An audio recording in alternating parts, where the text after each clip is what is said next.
The banker's daughter pressed her gloved hand against the frosted window of her father's office, watching the poorest cowboy in Williamsburg, Virginia, lead a limping mare toward the livery stable, his worn boots kicking up dust that caught the late afternoon sun of October 1883.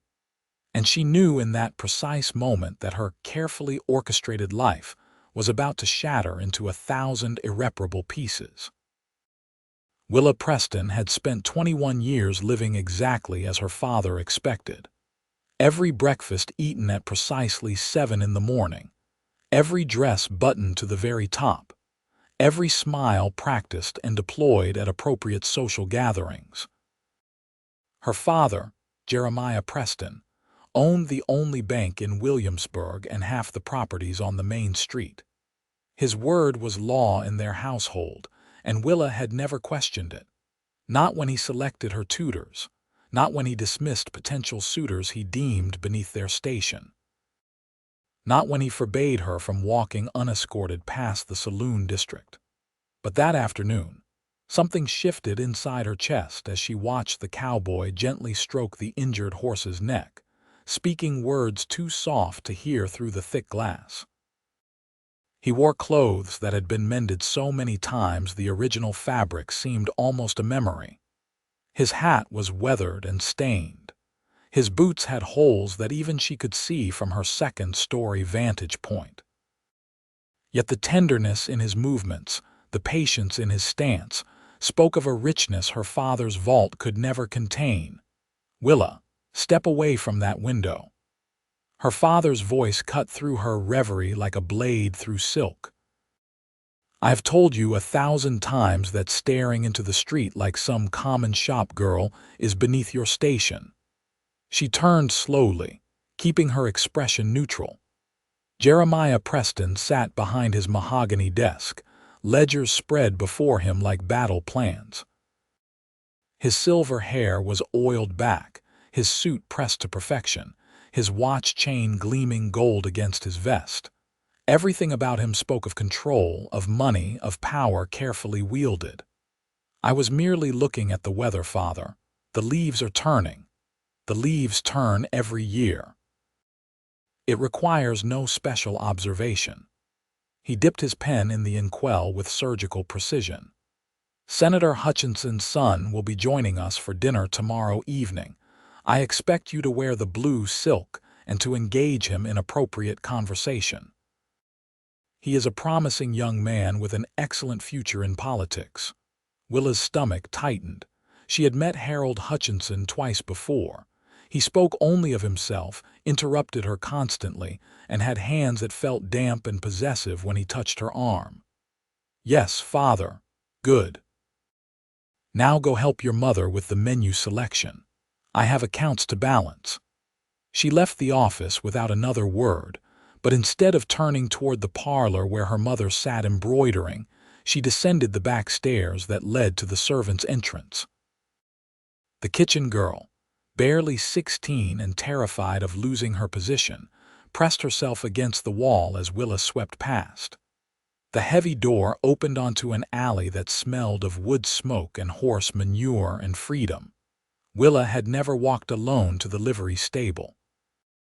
She had barely walked anywhere alone in her entire life. But her feet seemed to know the way, carrying her past the general store and the telegraph office and the seamstress shop, where Mrs. Chen was hanging a new dress in the window. The Chinese woman's eyes widened as Willa passed, but she said nothing, only nodded with something that might have been understanding. The livery stable was dim and warm, smelling of hay and leather and animal sweat. Willa paused in the doorway, letting her eyes adjust. She could hear the cowboy's voice, low and soothing, speaking to the mare. "Easy now, girl. I know it hurts, but we will get you sorted. Old Tom said he would look at that leg tonight. You just need to trust me a little longer." Willa stepped forward, her expensive boots sinking into the stable floor's soft earth. "Excuse me." The cowboy turned, and she saw his face properly for the first time. He was young, perhaps 23 or 24, with features weathered by sun and wind. His eyes were the color of creek water, green, brown, and clear. A scar cut through his left eyebrow, pale against his tanned skin. He was not handsome in the way Harold Hutchinson was handsome, all smooth planes and careful grooming. But there was something in his face that made her breath catch, something honest and unguarded. "Madam." He pulled off his hat immediately, revealing dark hair that curled slightly at his collar. "Can I help you with something? I saw you from my father's office. The horse. Is she badly hurt?" He glanced back at the mare, who was holding one rear leg at an awkward angle. "Stepped in a prairie dog hole about 5 miles out. I walked her back slow, but she is favoring it pretty bad. I am hoping it is just a bad sprain and not a break." "That is a long walk." "Yes, madam." "But I was not about to ride her injured." He said it as though the alternative would never have occurred to him, as though any decent person would do the same. "What is your name?" The question came out more forcefully than she intended, almost demanding. If he noticed the tone, he did not react to it. "Zachary Quinn, madam. Most folks call me Zach. Zachary Quinn." She tested the name, liking the sound of it, solid, unpretentious. "I am Willa Preston." Something flickered in his eyes then, recognition followed quickly by wariness. Everyone in Williamsburg knew the Preston name. The bank held mortgages on half the ranches in the county. Her father had foreclosed on 3 properties just that year, turning families out of homes they had worked for decades. The banker's daughter. It was not quite a question. Yes. She lifted her chin slightly, daring him to judge her for her father's actions. But instead of coldness, she saw only curiosity in his expression. "Well, Miss Preston, it is a pleasure to meet you, though I confess this is not where I would expect to find someone of your standing."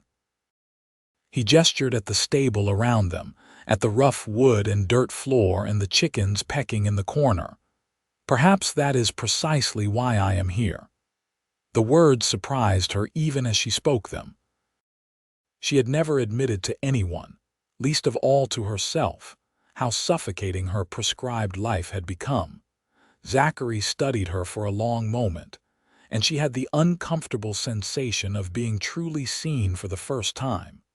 Not as the banker's daughter.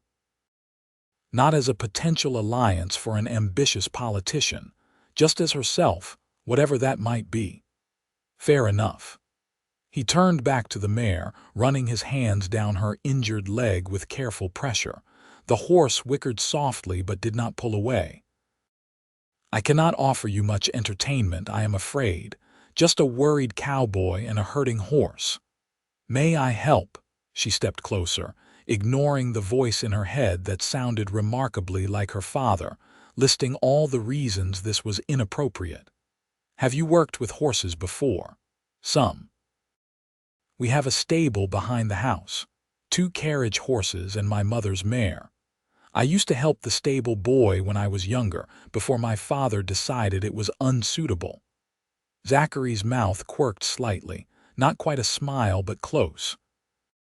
"Well, I could use a hand keeping her calm while old Tom examines her. He should be here soon, if you are willing to get your dress dirty." Willa looked down at her green day dress, expensive fabric imported from New York. Her father would be furious if she ruined it. The thought made her decision easy. "I do not mind dirt." For the next half hour she stood at the mare's head, stroking her nose and murmuring nonsense while Zachary prepared a bran mash with molasses.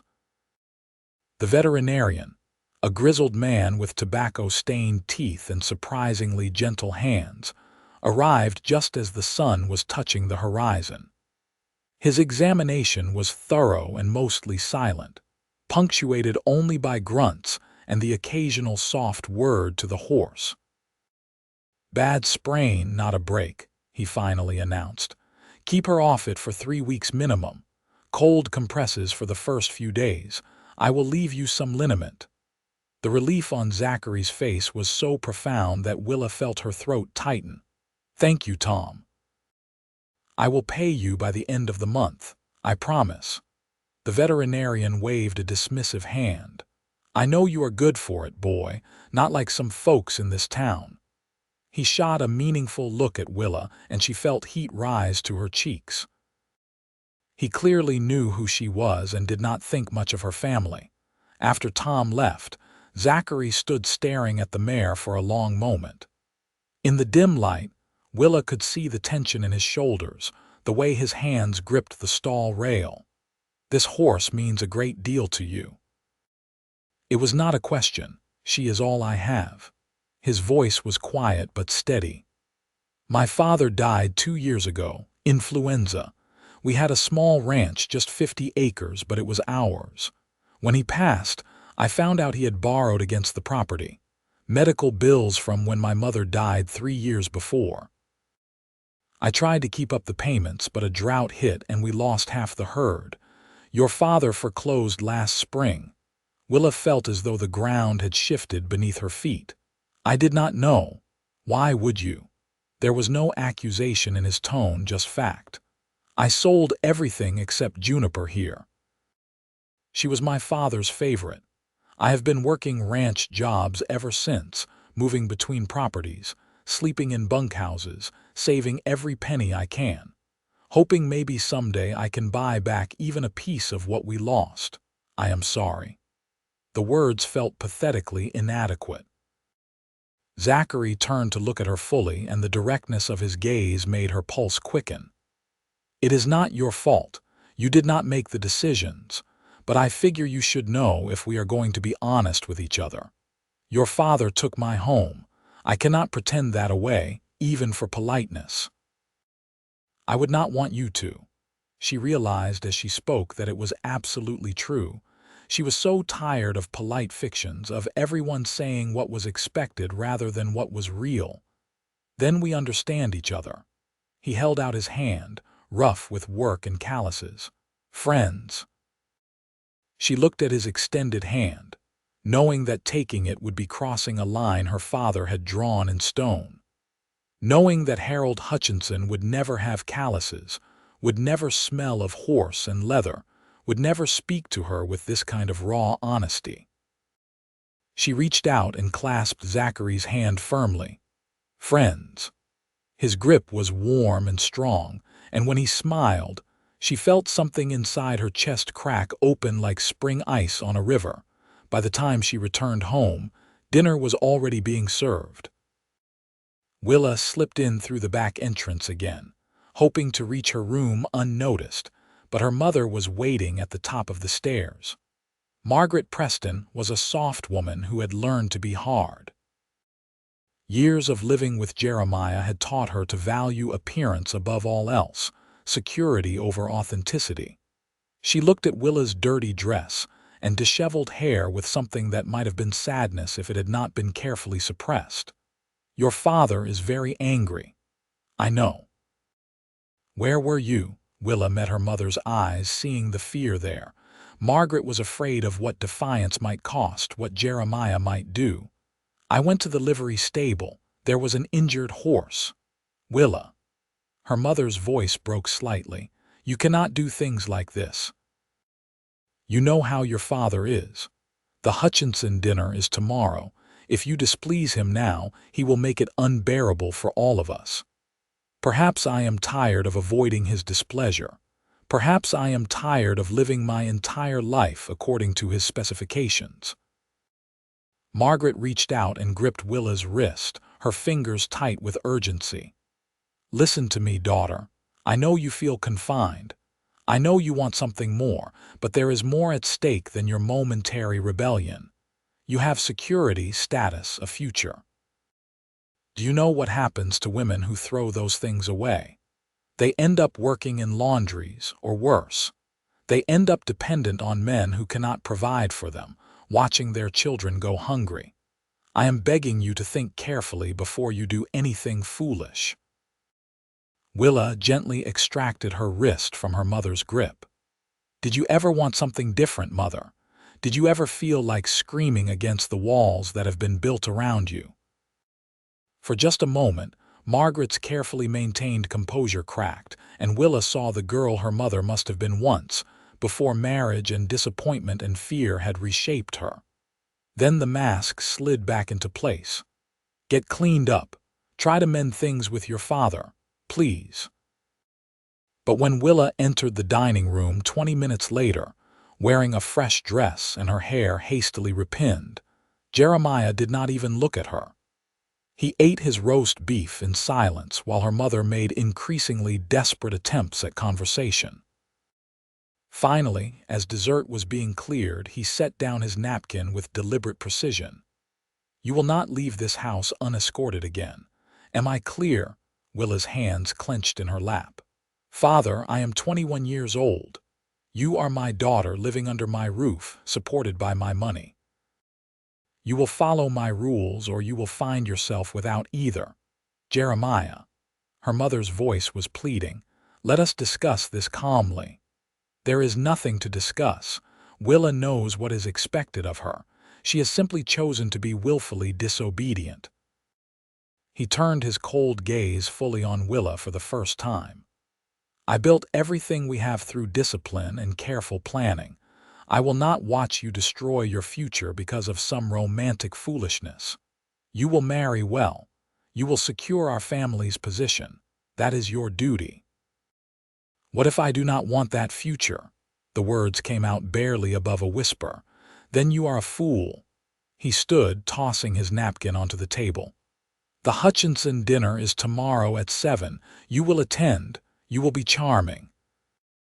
And you will put aside whatever fantasy has taken hold of your mind. There is no other option. He left the room, his footsteps heavy on the polished floor. Margaret sat very still, her face pale. Mother, Willa began, but Margaret shook her head. Not tonight. Please, Willa, not tonight. Alone in her room, Willa stood at the window, looking out at the darkened street. Somewhere out there, Zachary was bedding down in a bunkhouse, or maybe sleeping in the stable next to Juniper. He owned nothing but a horse and the clothes on his back, yet he had looked more at peace than she had ever felt in her life of luxury. She thought about Harold Hutchinson, with his political ambitions and clammy hands. She thought about the years stretching ahead, dinner after dinner, pretending to be someone she was not, slowly suffocating under the weight of expectation. And she thought about Zachary's hand, rough and warm in hers. Friends, they had agreed. But she knew, with a certainty that frightened and exhilarated her in equal measure, that she wanted more than friendship. The next day passed in a blur of preparation. Her mother fussed over the menu. The servants polished silver until it gleamed.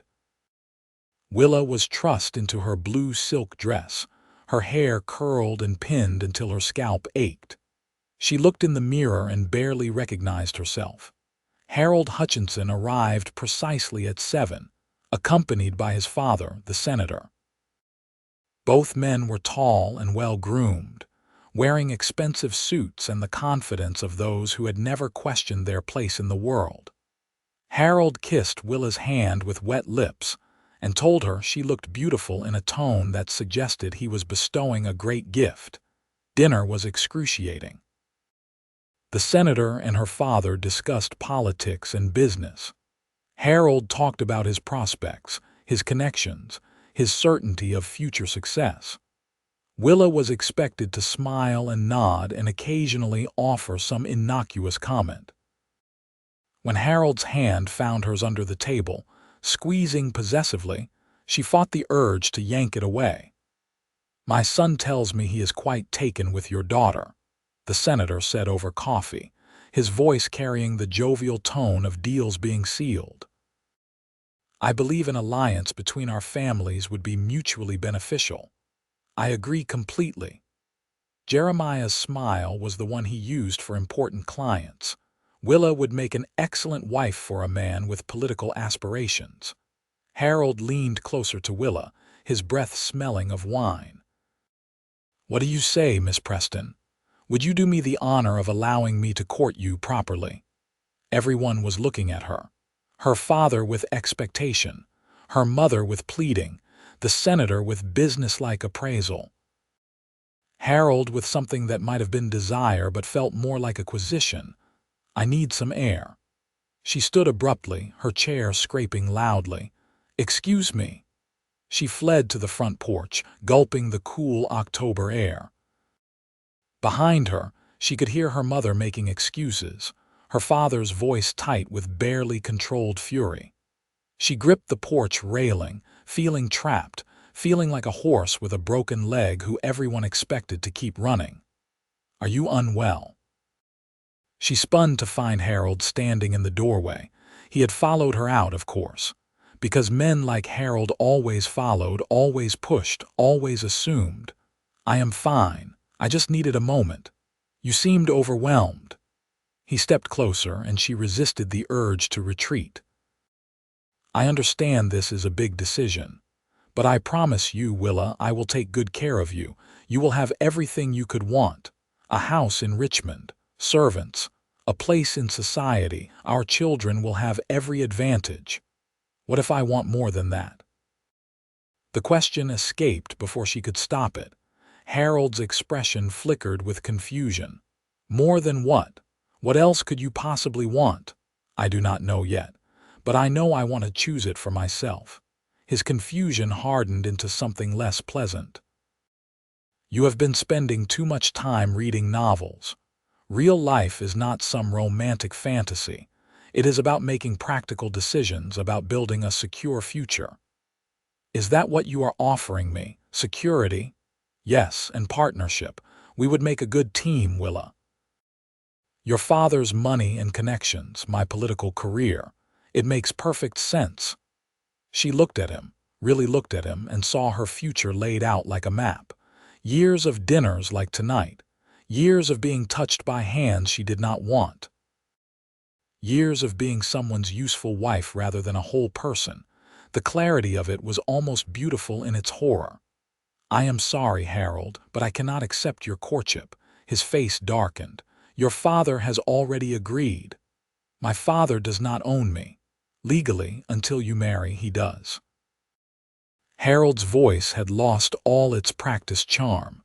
You are being childish and ungrateful. Do you know how many women would leap at the opportunity I am offering? Then perhaps you should ask one of them. She turned to go back inside, but he grabbed her arm, his fingers digging in hard enough to bruise. You are making a mistake. Let go of me. Your father told me you have been acting strangely, disappearing. I think you need someone to remind you of your place. Willa wrenched her arm free, her heart pounding. Do not touch me again. She pushed past him into the house. The senator and her father were still in the dining room, their conversation stopping abruptly as she entered.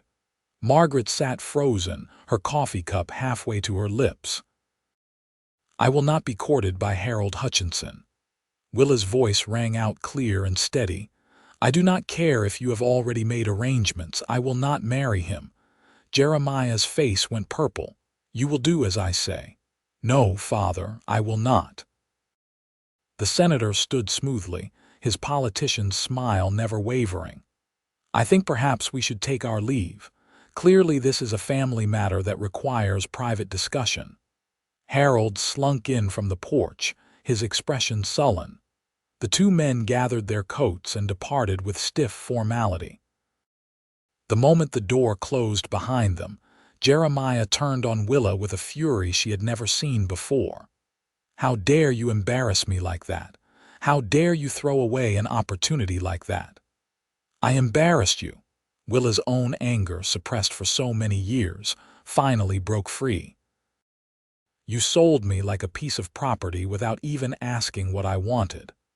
I am trying to secure your future. No, you are trying to secure your own influence. You want the senator's connections. I am just the bargaining chip. You ungrateful child, I have given you everything. Education, clothing, a home, and this is how you repay me. I never asked for any of it if it came with the price of my freedom. Margaret stood, her voice shaking. Both of you, please. This is not helping. But Jeremiah was beyond reason. "You will apologize to the Hutchinsons. You will accept Harold's courtship, or you will leave this house with nothing." The words hung in the air like smoke. Willa felt oddly calm, as though she had been waiting her entire life for this moment. "Then I will leave," her mother gasped. Jeremiah stared at her as though she had spoken a foreign language. "You do not mean that." "I do." And she realized it was true.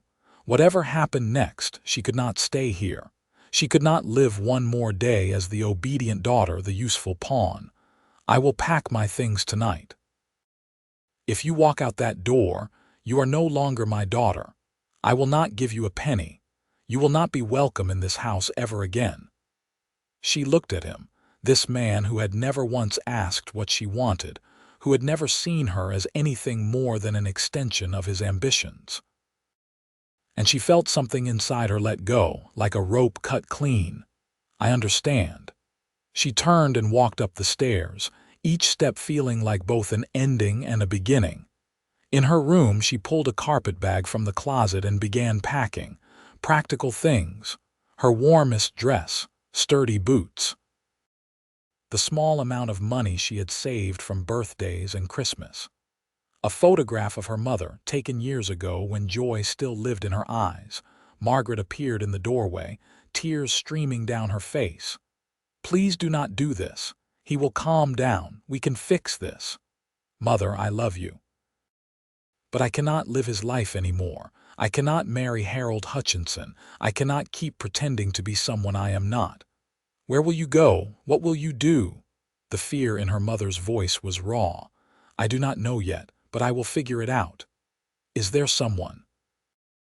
Margaret's eyes widened with understanding. "That cowboy from yesterday, is this about him?" "No, yes, I do not know." Willa fastened the carpet-bag with shaking hands. "I barely know him, Mother, but when I spoke to him, for the first time in my life I felt like I could breathe. Like I could be honest. And I realized I would rather face uncertainty with honesty than live in comfortable lies." "You sound like me 25 years ago." Margaret's voice was barely a whisper. "I had dreams too once. A young man who made me laugh, but I chose security instead. I chose your father because he could provide, and every day since I have wondered what my life might have been. Then you understand why I have to go." Margaret stepped forward and pressed something into Willa's hand, a small cloth purse, heavy with coins. "I have been saving this for years. Pin money your father does not know about. It is not much, but it might help." "Mother, I cannot take this." "Yes, you can, please." Margaret's tears fell freely now. "Let me give you what I never had, the courage to choose." Willa embraced her mother tightly, breathing in the familiar scent of lavender and sadness. Then she picked up her carpet-bag and walked down the stairs for the last time. Jeremiah was waiting in the front hall. His face was set like stone. "If you leave, I mean what I said. You are no longer my daughter." "Then I suppose you have no daughter." She walked past him and out into the night. The October air was cold and she had no coat. The carpet-bag was heavy in her hand. The streets of Williamsburg were dark and unfamiliar. She had nowhere to go. She owned nothing but what she carried. And yet, with each step away from her father's house, she felt lighter. She walked to the livery stable because it was the only place she could think of. The door was unlocked, the interior warm with animal heat. She could hear Zachary's voice before she saw him, speaking softly to Juniper. "That is it, girl. You are doing better already. Tom knows his business." He looked up as she entered, his expression shifting from surprise to concern as he took in her carpet-bag and disheveled appearance. "Miss Preston, what happened?" And then, to her horror and relief, she began to cry. Not delicate tears, but great heaving sobs that shook her entire body. Zachary set down the brush he was holding and crossed to her in 3 long strides. He did not touch her, just stood close enough that she could feel his steadiness. "I left," she managed between sobs. My father, Harold Hutchinson, I just could not. All right. His voice was calm, grounding. All right, you are safe here, take your time. Eventually, the tears subsided. She wiped her face with the back of her hand, aware that she must look terrible. Zachary had settled onto a hay bale, giving her space but remaining present. She sat down on the bale across from him, clutching her carpet bag like a lifeline. I am sorry for bursting in like this. I did not know where else to go. Do not apologize. Can you tell me what happened? She told him everything. The dinner, Harold's proposal, her refusal, her father's ultimatum, walking away with nothing. It all poured out in a confused rush, and he listened without interrupting, his attention complete. When she finished, he was quiet for a long moment. Finally, he said, "That took real courage." "It does not feel like courage. It feels terrifying." "Courage usually does." He leaned forward, elbows on his knees. "So what do you want to do now?" "I have no idea. I have never made my own decisions before. I do not know how to support myself. I do not have any skills beyond playing piano and embroidery and making polite conversation." "That is not true. You are smart. You are educated. You are brave enough to walk away from everything you knew because it was wrong for you. Those are pretty good skills to start with." She looked at him. This man she barely knew, who somehow saw her more clearly than people who had known her all her life. "Why are you being so kind to me? Why would I not be?" He seemed genuinely puzzled by the question. "My father took your home." "That was not your doing," he shrugged. "Besides, seems to me you just gave up your own home for the chance to live honestly. I respect that." They sat in comfortable silence for a moment, the horses shifting in their stalls, a barn cat prowling through the shadows. Then Zachary stood. "Here is what we are going to do. Tonight you will sleep in the tack room. It is clean and warm, and I will bed down here in the main stable to make sure no one bothers you. Tomorrow we will figure out what comes next, one step at a time. I cannot ask you to give up your bed. You are not asking. I am offering." He crossed to a door at the back of the stable and opened it. Inside was a small room with a cot, a trunk, and a lantern, simple but serviceable. "The livery owner lets me stay here in exchange for night watch duties. I know it is not what you are used to. It is perfect." And somehow it was. Plain walls felt more honest than papered ones. A simple cot more comforting than her four-poster bed with its suffocating curtains. He brought her a blanket that smelled of hay and horses, showed her where the washing basin was, and said good night with a tip of his hat. After he left, she changed into her spare dress and lay down on the narrow cot, listening to the sounds of the stable settling. She had never slept anywhere but her own room. She had never been alone like this, responsible for herself, untethered from expectation. She should have been terrified. Instead, she felt something suspiciously like hope. Morning came with the sounds of horses being fed, and Zachary talking to them in his steady, gentle voice. Willa rose stiffly from the cot and tried to make herself presentable with limited success. When she emerged from the tack room, Zachary was forking hay into the stalls. "Morning. There is a pump out back if you want to wash up proper, and I bought some biscuits from the bakery. Not fancy, but they are fresh." They ate breakfast sitting on hay bales again, tearing the biscuits into pieces and washing them down with water from a shared canteen.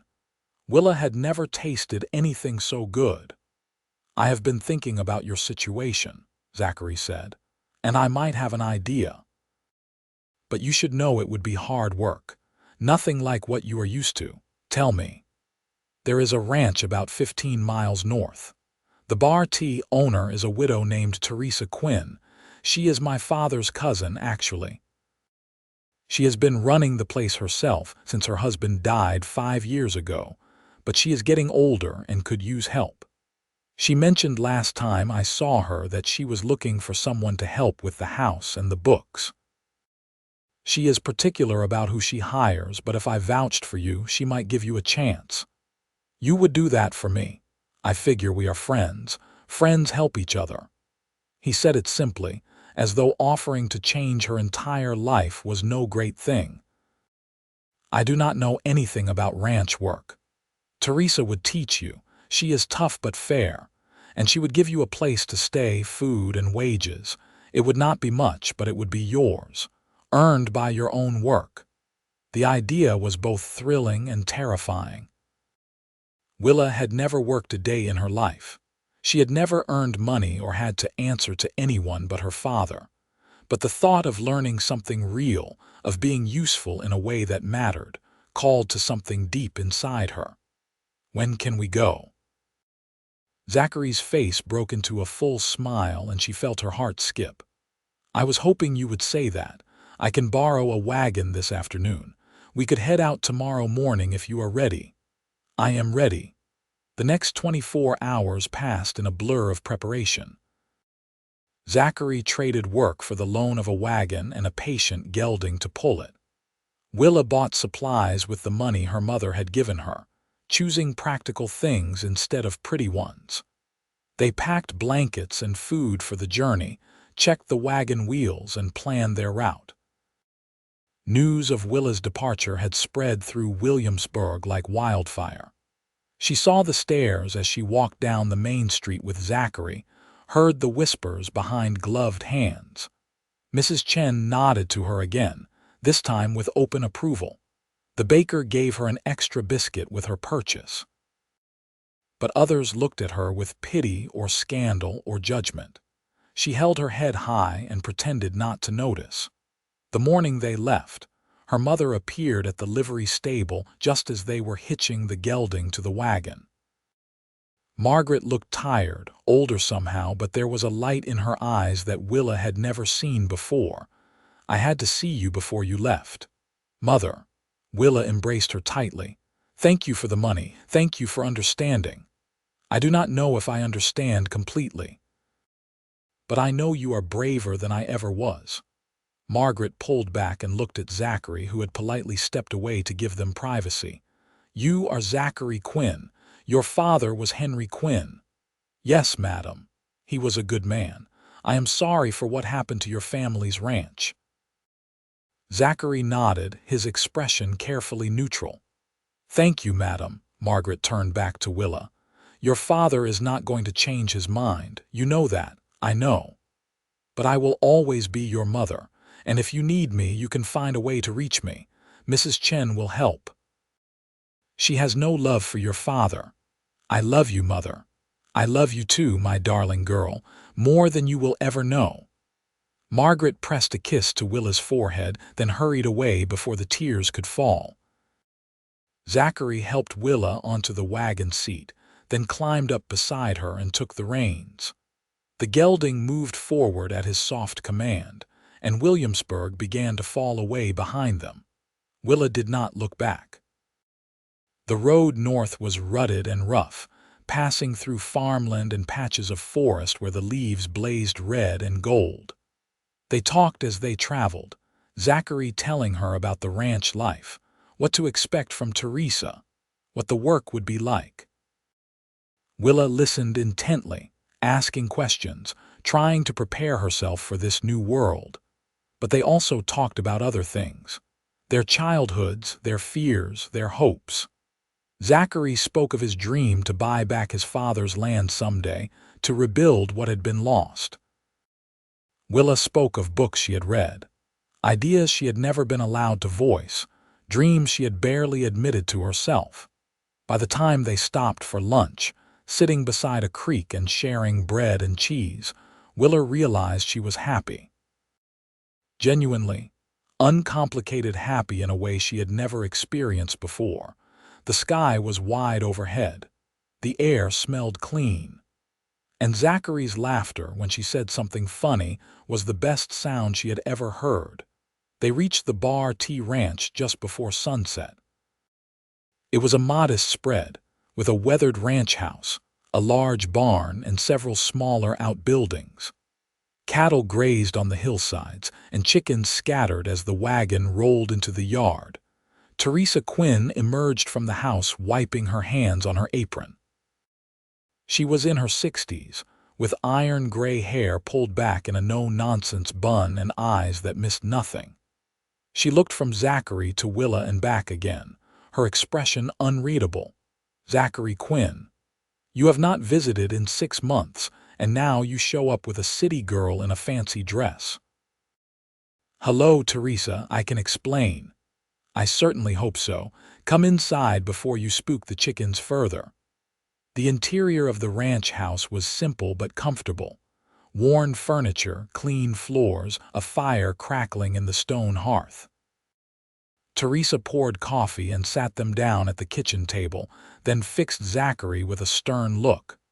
"Now tell me what foolishness you have gotten yourself into." He did, laying out the whole story with honesty.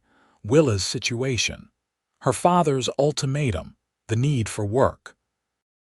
Teresa listened without interrupting, her weathered hands wrapped around her coffee mug. When Zachary finished, she turned her attention to Willa. "So you gave up a life of comfort to avoid marrying a man you did not love?" "Yes, madam." "And now you think you want to work on a ranch, even though you have never done a day of labor in your life?" "I do not just think I want to. I need to. I need to prove to myself that I can survive on my own merits." Teresa studied her for a long moment. "What makes you think you can handle the work? It is not just keeping house. I need help with the books, with the cattle records, with negotiating prices.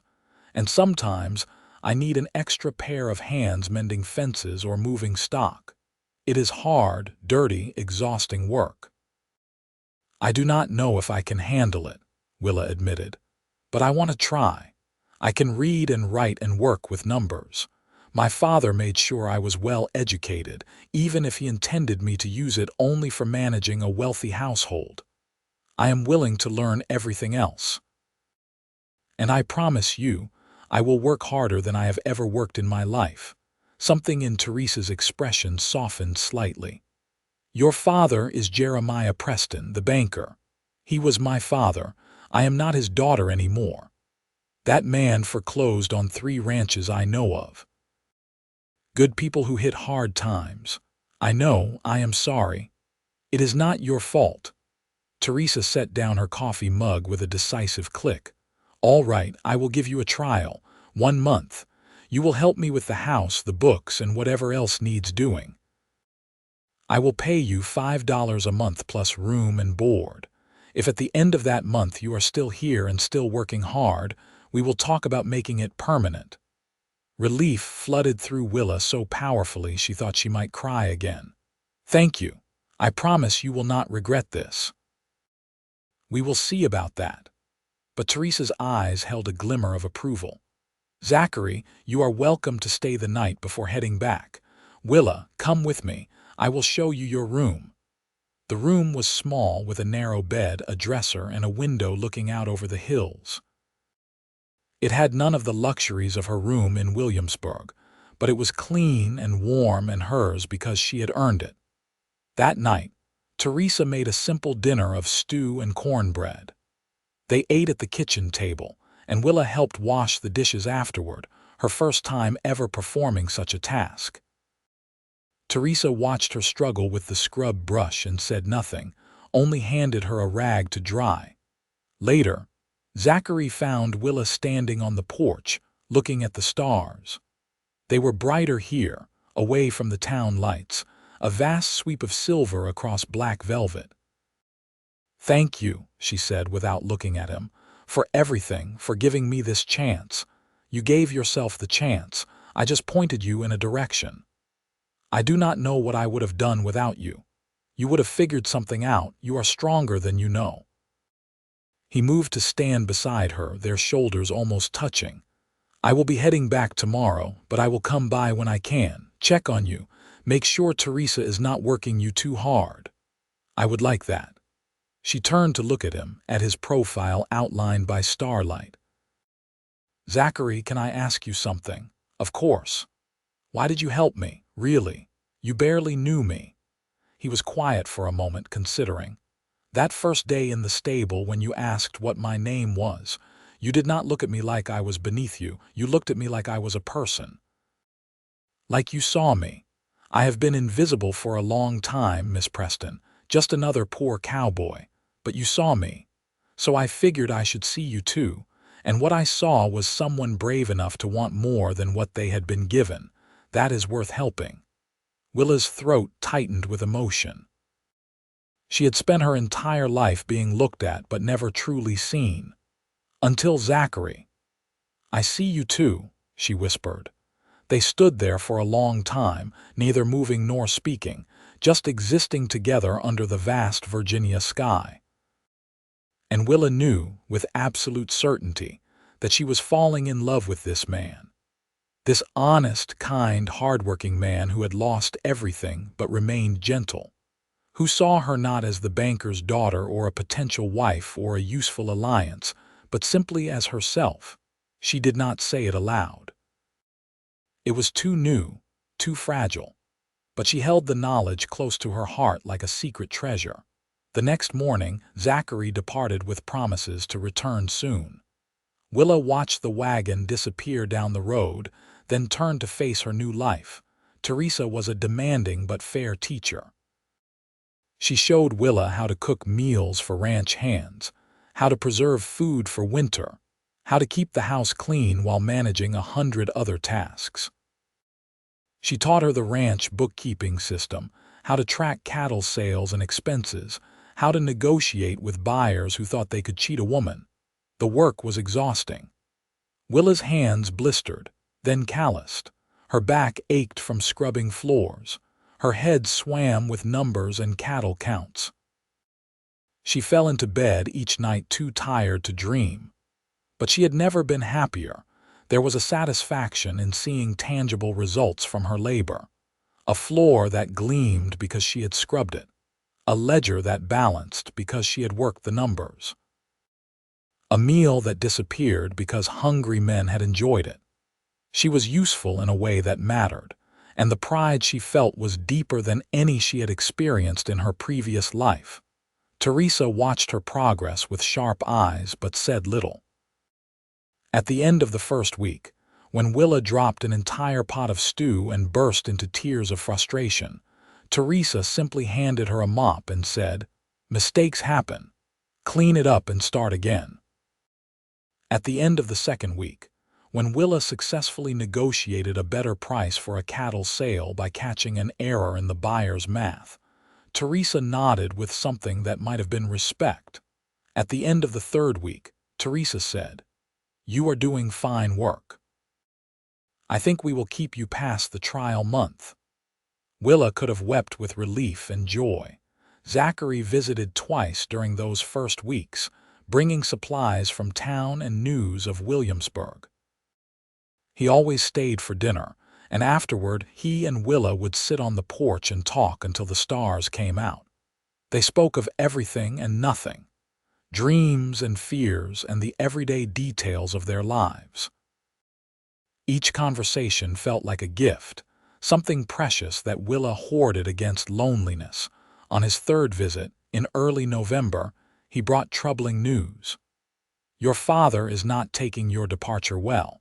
He has been telling people you are mentally unstable, that you were seduced by a worthless cowboy and abandoned your family. He is making you sound like a cautionary tale." Willa felt a flicker of the old fear, the old shame.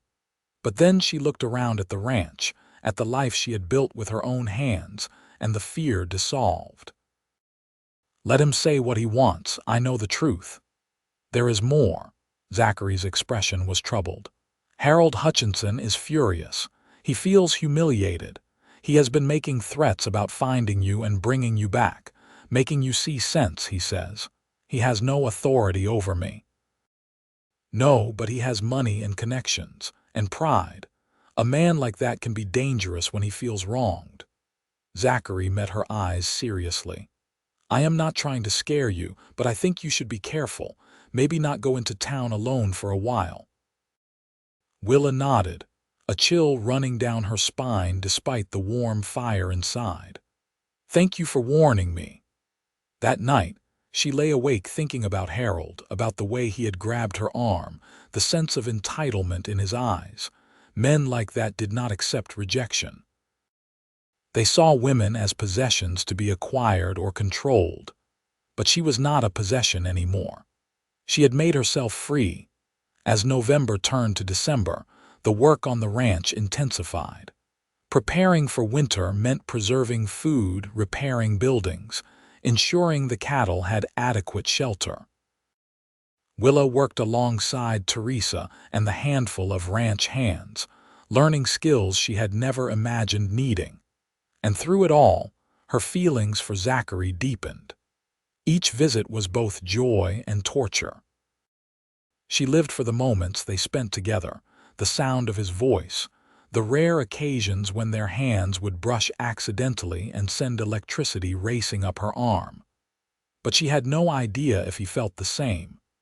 He was always kind, always attentive, always respectful. But he never crossed the line from friendship into something more. Perhaps he saw her as too much trouble, the banker's daughter who had upended her life. Perhaps he was only being kind out of pity. The uncertainty was agonizing. One cold afternoon in mid-December, Teresa found Willa staring out the window at the winter landscape, her hands idle on the ledger she was supposed to be updating. "You are in love with him." Willa jumped, heat flooding her cheeks. "I do not know what you mean." "Do not insult my intelligence, girl. You light up like a lantern every time Zachary Quinn rides into this yard." Teresa settled into the chair across from Willa, her expression thoughtful. "The question is, what are you going to do about it? What can I do? He has given me no sign that he thinks of me as anything more than a friend." "Have you given him any sign?" "I would not know how. I have never courted anyone.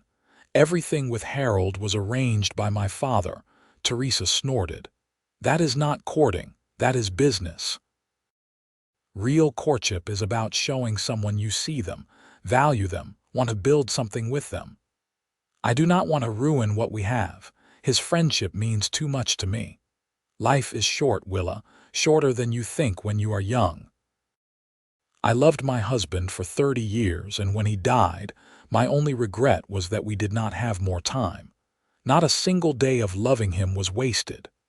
Teresa's eyes softened with memory. "If Zachary does not feel the same, that is one thing.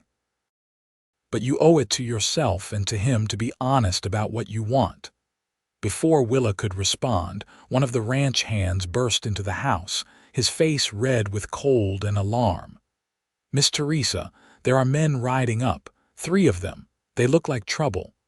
Teresa and Willa rushed to the window. 3 riders were approaching the house, and even from a distance, Willa recognized the lead rider's expensive coat and imperious posture. Harold Hutchinson had found her. Teresa's face hardened. "Willa, go to your room. Stay there until I call you." "No." Willa's voice was steady despite her racing heart. "This is my fight. I will not hide." "You are sure?" "I am sure." They went outside together, Teresa grabbing a rifle from beside the door. The ranch hands gathered behind them, a silent wall of support. Harold and his 2 companions, both rough-looking men hired for intimidation, stopped their horses a few yards from the porch. Harold's face was flushed with cold and anger. "Willa Preston, finally. Your father has been worried sick." "My father disowned me. He has no reason to worry." "You are not thinking clearly. This life." He gestured dismissively at the ranch. "This is not suitable for you. Come back to Williamsburg. We can forget this entire episode." "I am not going anywhere with you, Harold." His jaw tightened. "You do not have a choice. Your father has asked me to bring you home, by force if necessary." Teresa stepped forward, the rifle held casually but unmistakably ready. "The girl said no. Time for you to leave." Harold's eyes flicked to Teresa with contempt.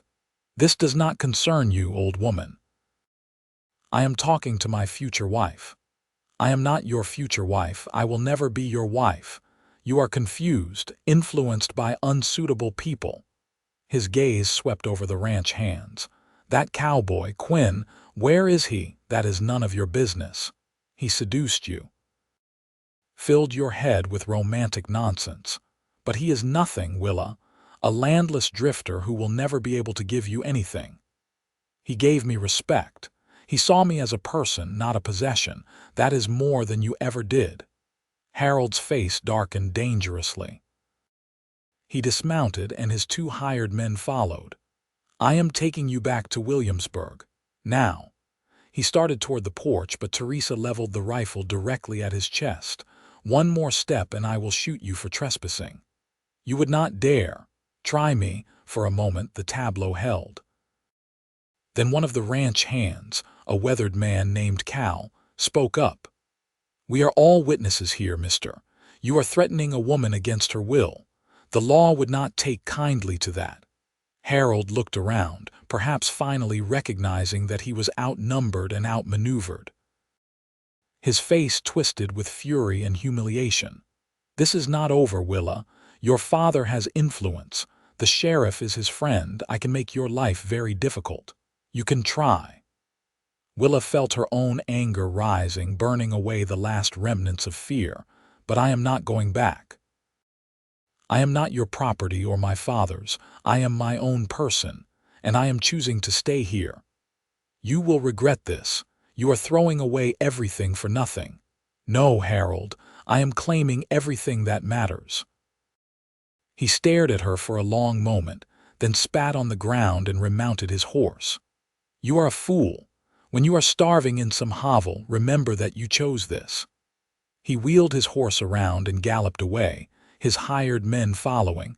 The silence after their departure was profound. Then Teresa lowered the rifle and let out a long breath. Well handled, girl. You have got steel in your spine after all. Willa's legs suddenly felt weak. She sat down hard on the porch steps, her hands shaking. Do you think he will come back? I doubt it. Men like that cannot stand humiliation. He will nurse his wounded pride and eventually move on to some other woman he can control. Teresa sat beside her. But we will stay alert for a while, just in case. That night, Willa could not sleep. She kept seeing Harold's face, twisted with rage. Kept hearing his words. You are throwing away everything for nothing. But it was not nothing. It was everything. She rose before dawn and went to the kitchen, starting breakfast for the ranch hands. The familiar routine calmed her nerves. She was mixing biscuit dough when she heard a horse approaching. Her heart leapt with hope and fear in equal measure. It was Zachary.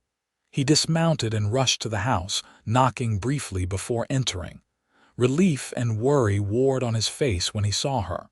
Willa, thank God.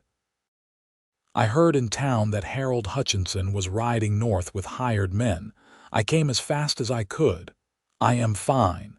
He was here yesterday, but Teresa sent him away. Did he hurt you? Zachary's hands clenched into fists, his usual calm replaced by something fierce. No. He tried to force me to go back to Williamsburg, but we stood up to him. He left. Some of the tension left Zachary's shoulders. I was so worried. The whole ride here, I kept thinking about what he might do, how you might be in danger, and I could not bear it. You were worried about me. Of course I was worried. He ran a hand through his hair, frustrated. Willa, I have been worried about you since the moment you walked into that stable with your carpetbag. I have been thinking about you every day, riding out here every chance I get just to see you. I cannot stop thinking about you. Willa's heart was pounding so hard she thought it might burst. Zachary, I know I have no right to say this. I am exactly what your father said, a landless cowboy with nothing to offer, but I love you, Willa Preston. I have loved you since you stood in my stable and asked to help with a hurting horse, since you chose honesty over comfort, since you proved that courage is not about having everything but about risking everything for what matters. The words hung in the air between them, precious and fragile. Willa could barely breathe. "You love me." "Yes," he said it simply, absolutely. "I know I should not. I know it is foolish and impractical and probably hopeless, but I cannot help it." She crossed the kitchen in 3 steps and kissed him. It was awkward and unpracticed and absolutely perfect. His hands came up to cup her face, gentle and reverent. When they finally broke apart, both of them were breathing hard. "I love you too," Willa whispered. "I have loved you since you offered me friendship when I had nothing, since you saw me as a person worth knowing, since you showed me what it means to live with integrity." Zachary's smile was like sunrise breaking. He kissed her again, and this time it was deeper, more confident. She felt herself melting into him, into this moment of perfect happiness. A discreet cough from the doorway made them spring apart. Teresa stood there, arms crossed but smiling. "About time, you two. I was beginning to think I would have to lock you in a room together." She moved to the stove, taking over breakfast preparations as though nothing had happened. "Now that you have finally confessed your feelings, we can discuss practical matters. Like what happens next." Willa and Zachary looked at each other, hands still clasped. What happened next? They loved each other, but love did not solve practical problems. He was still working ranch jobs for wages. She was still newly independent and learning how to survive. Neither of them had anything close to stability. "I want to marry you," Zachary said, his eyes never leaving Willa's face. "I know that is probably too fast. I know I should court you properly first. But I am tired of being practical and cautious. Life is too short and uncertain. I love you and I want to build a life with you." "I want that too," Willa said. "More than anything. Then we will make it work somehow. I will keep working and saving. Maybe in a few years I can buy a small piece of land. Nothing like what my father had, but ours. We will build something together." Teresa cleared her throat. "Or there is another option, if you two are interested." They both turned to look at her. Teresa's expression was thoughtful, almost calculating. "I am getting old. This ranch is too much for me to handle alone, even with Willa's help. I have been thinking about what happens to this place when I am gone. I have no children, no one to pass it to." She paused, letting the words sink in. "What if you two ran it for me? Zachary, you know ranching better than anyone your age. Willa, you have proven you can handle the books and the house and a dozen other things. Together, you could keep this place running, and when I die, it would go to you." The offer was so unexpected, so generous, that for a moment neither of them could speak. Finally, Zachary found his voice. "Teresa, that is too much. We could not ask that of you." "You are not asking. I am offering. This ranch has been in the Quinn family for 3 generations. It should stay that way. And yes, Willa, you would be a Quinn too if you married this fool, which means you have as much right to it as anyone." She ladled porridge into bowls with brisk efficiency. "Besides, I am a practical woman. I would rather have someone I trust running things while I am still here to enjoy it than leave everything to chance after I am gone." "I do not know what to say," Willa managed. "Say yes. Say you will stop wasting time and get married. Say you will help an old woman keep her land productive and her legacy alive."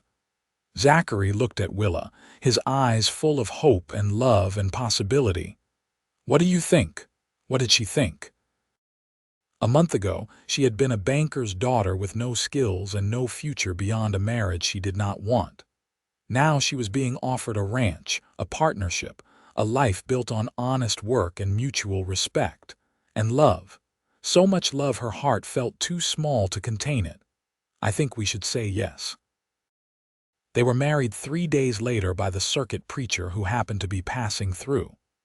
It was a simple ceremony in Teresa's front room, with the ranch hands as witnesses.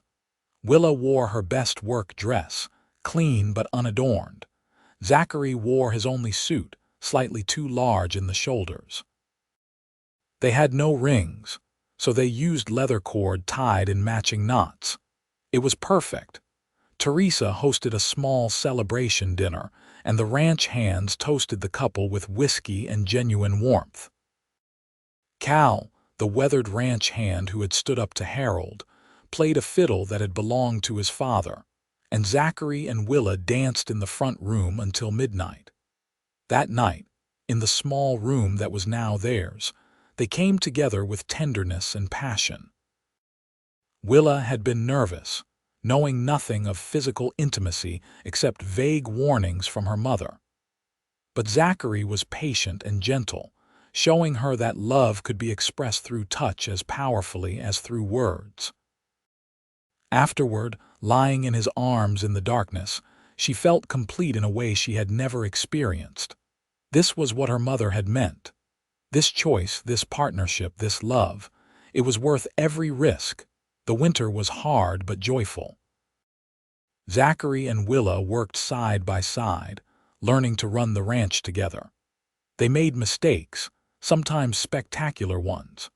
They argued over decisions and approaches, but they always resolved their disagreements with honesty and compromise, building a foundation of trust as solid as stone. In January, word reached them that Jeremiah Preston had suffered some kind of apoplectic fit. He was alive but weakened, his speech impaired. Margaret sent a message through Mrs. Chen, asking if Willa would come visit. Willa and Zachary rode to Williamsburg together. Her mother met them at the door, her eyes widening at the sight of Willa's work-roughened hands and simple clothes. But then she saw the way Zachary and Willa stood together, the quiet strength between them, and understanding dawned. "You are happy." "Yes, mother, very happy." Jeremiah was in a chair by the fire, a blanket over his legs. He looked smaller somehow, diminished. When he saw Willa, his face worked with emotion he could no longer fully express. "Father." She knelt beside his chair. "I am sorry you have been unwell." He tried to speak, the words garbled and frustrated. Margaret leaned in, translating. "He wants to know if you are all right, if you have enough to eat."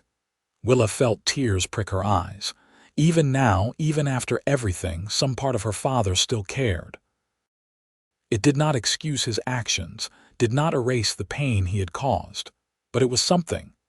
"I am more than all right. I am truly living for the first time." Jeremiah's eyes found Zachary, standing respectfully near the door. The two men regarded each other for a long moment. Then Jeremiah gave a small nod. Not forgiveness, perhaps, not full acceptance, but acknowledgement. They stayed for an hour, Willa and her mother talking quietly while Zachary and Jeremiah engaged in a halting conversation with Margaret's help. When they left, Margaret pressed a small package into Willa's hands. "Your grandmother's wedding ring. I want you to have it." "Mother, I cannot." "You can. It should go to someone who married for love, who had the courage I lacked." Margaret kissed her daughter's cheek.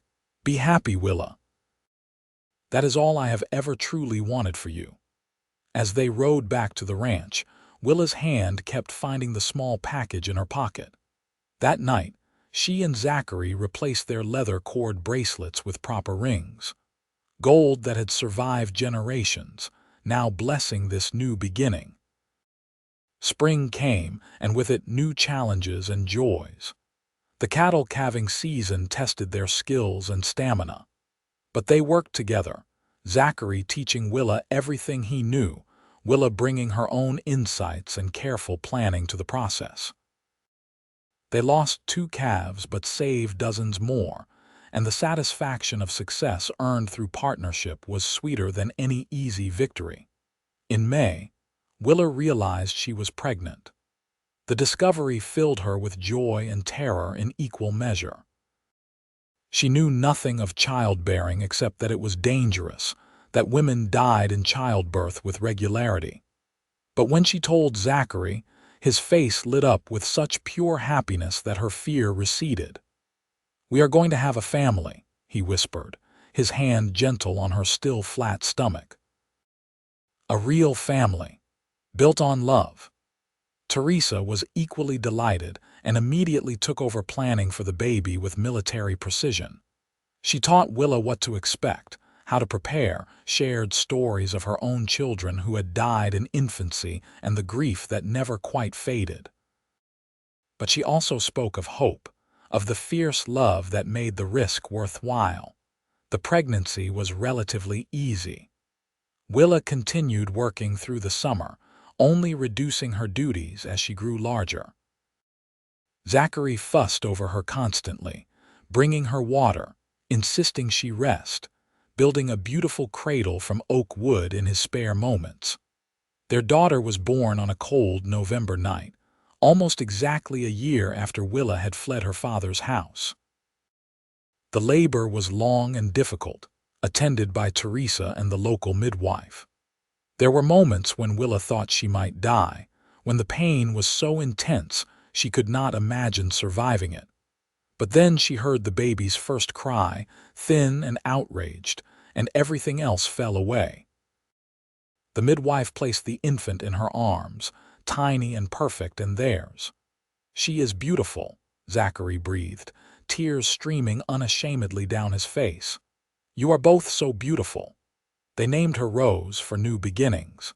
She had Zachary's green-brown eyes and Willa's determined chin. From the moment she was born, she ruled their world completely. Those first months were exhausting and wonderful. Willa learned to function on broken sleep, to nurse while doing a dozen other tasks, to find joy in the smallest milestones. Zachary was a devoted father, walking the floor with Rose when she fussed, singing to her in his gentle voice, changing her cloths without complaint. Teresa, who had seemed so tough and unyielding, melted around the baby. She would hold Rose for hours, singing old songs in Spanish, her eyes soft with memories of the children she had lost. "You have given this house life again," she told Willa one afternoon, watching Rose sleep in her cradle. "I forgot what it felt like to have a future." As Rose grew, the ranch prospered. Word spread that the bar tea was well managed and fair in its dealings. They began to acquire more cattle, to hire more hands. Zachary proved to have a gift for breeding stock, developing a line of hardy cattle that thrived in Virginia's sometimes harsh climate. Willa's careful bookkeeping and shrewd negotiating kept them profitable even in difficult years. They were building something real, something that would last. In the spring of Rose's second year, Mrs. Chen arrived at the ranch unannounced. She had aged visibly, her hair now more white than black. But her eyes were as sharp as ever. "I bring news from Williamsburg," she said over tea. "Your father passed 2 weeks ago, peacefully in his sleep. Your mother wanted you to know." Willa felt grief, but it was distant and complicated. She had mourned the loss of her father long ago when he disowned her. This was just making official what had already been true. "How is my mother managing?" "The bank has been sold. She is living in the house still, but it is too large for her. She wonders if you might have room here." Willa looked at Zachary, who nodded immediately. "Tell her she is welcome. Always." Margaret Preston arrived at the Bar Tea Ranch a month later. She seemed smaller, older, but there was a lightness to her that Willa had never seen, as though some great weight had finally lifted. She wept when she held Rose for the first time. "You look just like your mother did as a baby, so determined, even then." Margaret adapted to ranch life with surprising ease. She helped with the cooking and the garden, played endlessly with Rose, began taking long walks in the hills. One evening, Willa found her mother standing on the porch at sunset, tears streaming down her face. "Mother, what is wrong?" "Nothing is wrong. I am just so happy." Margaret smiled through her tears. "I spent so many years afraid of poverty, of judgment, of Jeremiah's anger. And now, here I am, living in a simple ranch house, wearing a mended dress, and I have never been so content. You gave me the courage to choose this, Willa, by choosing it yourself first." They stood together, watching the sun paint the sky gold and pink, 3 generations of women who had each found freedom in their own way. The years passed in a pattern of seasons and work and love. Rose grew into a fierce, independent child who loved the ranch and the animals with passionate intensity. She learned to ride before she could write, could rope a calf by age 6, refused to wear dresses unless absolutely necessary. 2 years after Rose, Willa gave birth to a son. They named him Henry, after Zachary's father. He was quieter than his sister, thoughtful and gentle, more interested in books than cattle. Zachary loved him fiercely, never disappointed that his son preferred reading to roping. "Each person gets to choose who they are," he told Willa when she worried about Henry's bookishness. "We chose our own paths. He deserves the same." Teresa lived to see Henry's 3rd birthday, then passed away peacefully one spring morning. She left the ranch to Zachary and Willa legally, though it had already been theirs in every way that mattered. They buried her on a hillside overlooking the land she had loved, and Willa planted roses on her grave. The ranch continued to grow and prosper. They added more land, more cattle, built a new barn, and expanded the house. Other ranchers began asking Zachary's advice on breeding and management. Willa's reputation for fairness in business spread throughout the county. On their 10th wedding anniversary, they sat on the porch after dinner, watching Rose and Henry play in the yard while Margaret told them stories. The evening was warm, full of the sounds of cattle and crickets and children's laughter. "You ever regret it?" Zachary asked quietly. "Giving up everything you had?" Willa took his hand, rough with work and scarred from 1,000 small injuries. She thought about the girl she had been, trapped in her father's house, living a life designed by others. She thought about the woman she had become, strong and capable and free. "I gave up nothing that mattered and gained everything I needed. Even when it was hard, when you were scrubbing floors and your hands bled, when you were alone and scared, even then, especially then." She turned to look at him fully. "Zachary, you taught me something important. That poverty is not about money. My father had wealth but lived in poverty of spirit. You had nothing but were rich in everything that truly matters: integrity, kindness, honesty, love. You taught me something too," he said softly. "That courage is not just facing physical danger. Sometimes the bravest thing is admitting what you want and choosing it, even when everyone tells you that you are wrong." They sat in comfortable silence, their children's voices carrying on the evening air. Willa thought about Harold Hutchinson, who had eventually married a banker's daughter from Richmond and entered politics as planned. She had heard he was successful but unhappy, trapped in a marriage as empty as hers would have been. She thought about her father, who had died surrounded by money but alone in all the ways that mattered.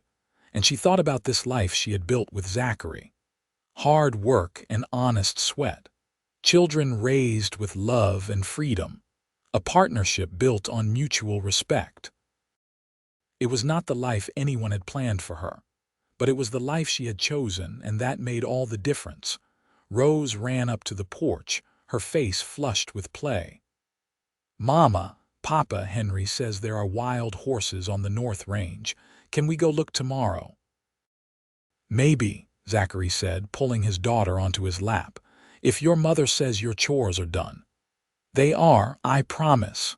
Rose turned pleading eyes to Willa. Willa pretended to consider. "Well, I suppose if we all go together, it could be an adventure." Rose whooped with joy and ran off to tell Henry. Margaret smiled from her chair. "You are good parents, better than I was."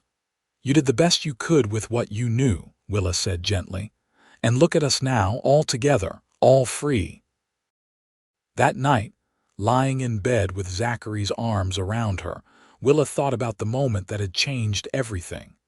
Standing at her father's window, watching a poor cowboy tend an injured horse with such gentleness. She had seen something in that moment that called to something deep inside her. A glimpse of a different way of being in the world. She had chosen the poorest cowboy, and her father had disowned her. She had walked away from comfort and security and everything she had ever known, and she had never looked back, because looking forward had shown her everything she truly needed. Love and partnership and honest work, children who would grow up free to choose their own paths, a life built on integrity rather than appearance. She had been the banker's daughter once, but she had become so much more: a rancher, a mother, a woman who knew her own mind and heart. And most of all, she was Zachary Quinn's wife, his partner in every way that mattered. The journey had been difficult. There had been moments of fear and doubt and exhaustion, but every step had led her here, to this moment of perfect contentment, to this life of authentic joy. She would not change a single choice. As sleep began to claim her, she felt Zachary press a kiss to her temple, his voice a whisper in the darkness. "I love you, Willa Quinn. I love you too, forever." And in the morning they would rise and work and laugh and love. They would chase wild horses with their children and keep building the life they had chosen together. They would face whatever challenges came with honesty and courage and partnership, because that was what love really meant. Not grand gestures or perfect romance, but the daily choice to see each other, value each other, build something meaningful together.